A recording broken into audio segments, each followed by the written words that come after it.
falou? O que o Chico falou aqui? Que o sistema solar gira em torno das estrelas da constelação de Andrômeda com outros sistemas solares. A constelação de Andrômeda girava em torno de outra.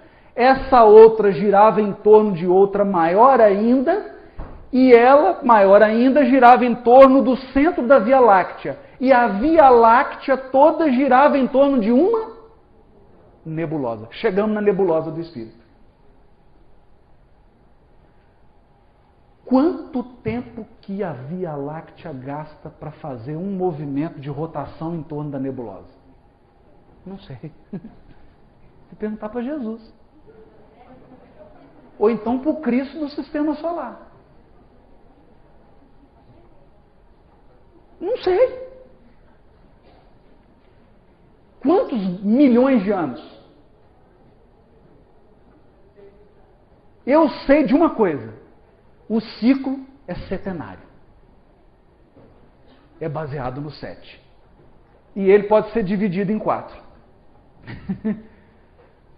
Sendo que eu vou ter uma parte crescente e uma parte decrescente. Então, num momento, a Via Láctea vai estar próxima do centro da nebulosa. Num outro momento do ciclo, ela vai estar distante da nebulosa. Olha, nós já sabemos isso, gente. Já está bom, olha.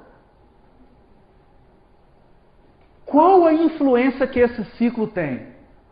Não me pergunta isso, sabe por quê? A influência que esse ciclo exerce, ele exerce em todas as galáxias que giram em torno da nebulosa. Mas vocês estão achando que está simples? Está todo mundo aí já sorrindo? Não, já entendi. Essa nebulosa gira em torno de outra. E essa outra gira em torno de outra maior ainda. Aí o Chico ficou cansado e pediu para tomar um café.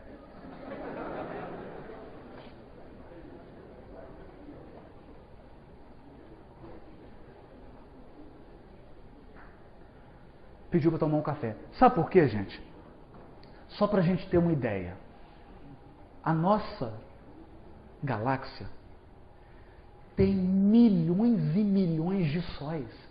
Eu disse milhões de sóis. Cada sol tem um pancado de planeta girando em torno dele. Cada planeta tem bilhões de espíritos evoluindo nele.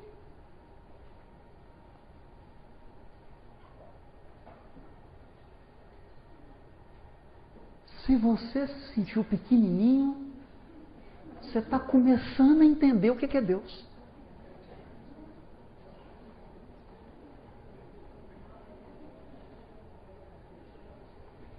Então, vou fazer uma brincadeira aqui. Não preocupa, se a Terra for destruída, vai ter um tanto de planeta para a gente ir, não precisa preocupar. Você não vai morrer, o que não falta é planeta para a gente ir morar. Não preocupem. Se você perder seu corpo, não tem problema, tem outro corpo para você. Você não pode destruir seu corpo, porque aí você gera karma para você. O máximo que pode acontecer é você desencarnar.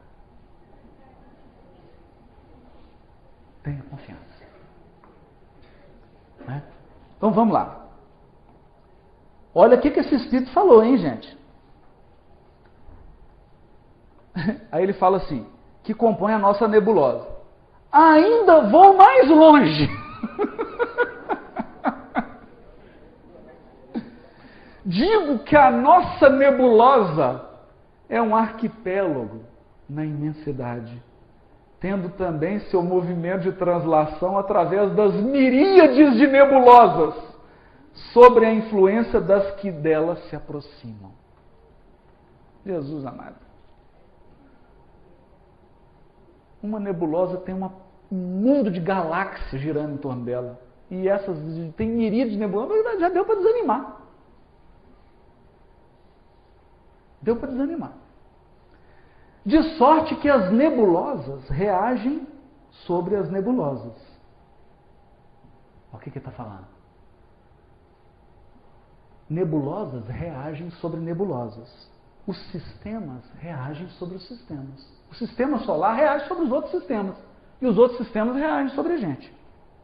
Como os planetas reagem sobre os planetas.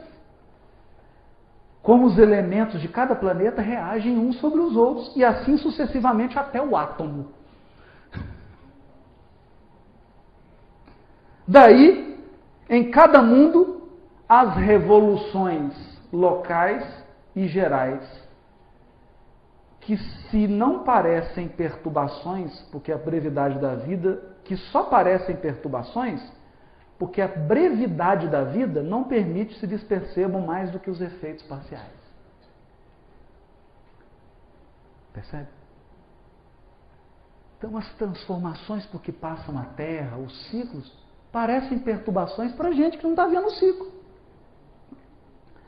A matéria orgânica não poderia escapar a essas influências.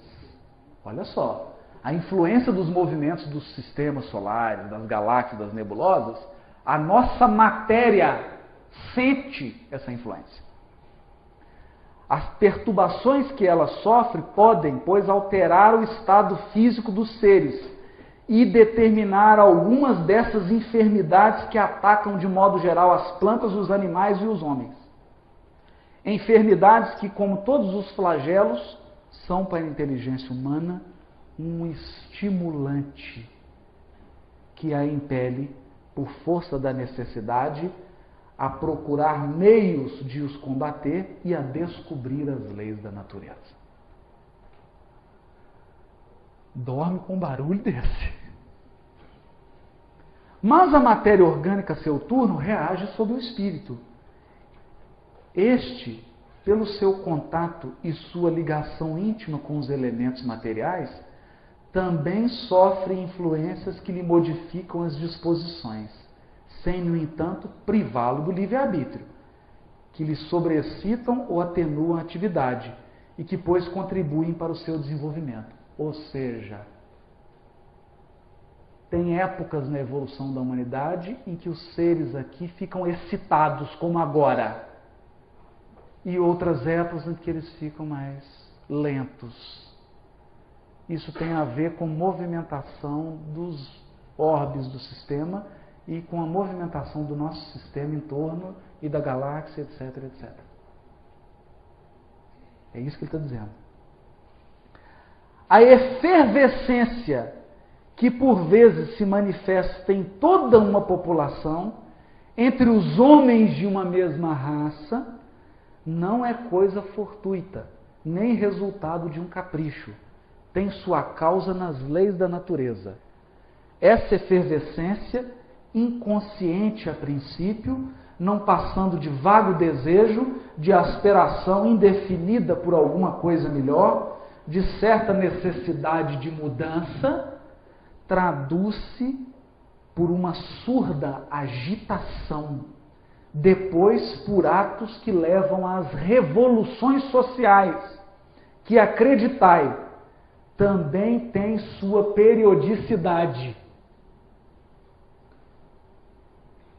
As revoluções sociais também têm a sua periodicidade, como as revoluções físicas, pois que tudo se encadeia. Se não tivesseis a visão espiritual limitada pelo véu da matéria, veríeis as correntes fluídicas que, como milhares de fios condutores, ligam as coisas do mundo espiritual às do mundo material.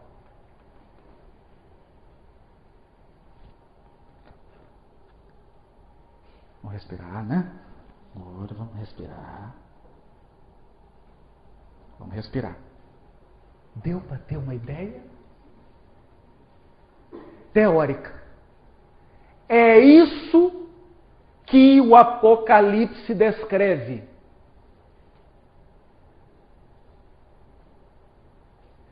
Toda essa movimentação dos corpos celestes, essa movimentação do nosso sistema solar, das constelações, das galáxias, das nebulosas, exerce influência física e espiritual sobre os seres.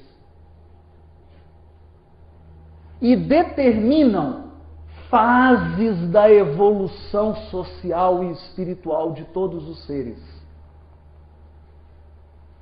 Revoluções sociais. Então, feudalismo, comunismo, todas as revoluções, mercantilismo, Revolução Francesa, tudo isso obedeceu a efervescências. Como nós agora estamos todo mundo ansioso, vivendo esse mundo de transição, todo mundo ansioso, todo mundo buscando espiritualidade. O que é isso? Isso é um ciclo. É uma fase do nosso progresso que está acontecendo. E o Apocalipse descreve isso através de símbolos. Só que você não pode interpretar os símbolos ao pé da letra. Você tem que entender que o Apocalipse está usando uma linguagem simbólica para falar de coisas espirituais, de ciclos de evolução espiritual. Todo mundo entendeu isso? Querem que eu fale dos ciclos? Vamos? Podemos? Estão preparados? Então vamos. Graças a Deus. Depois de 22 anos de doutrina espírita, eu consegui colocar as mãos nessa entrevista de Chico Xavier. Que em 1954, por favor, alguém aqui mais antigo de movimento espírita, em 1954, leu essa entrevista? Se tiver aí, levanta a mão, por favor. Ninguém leu. Na época que saiu essa entrevista, ninguém no movimento espírita leu, ninguém estudou isso aqui.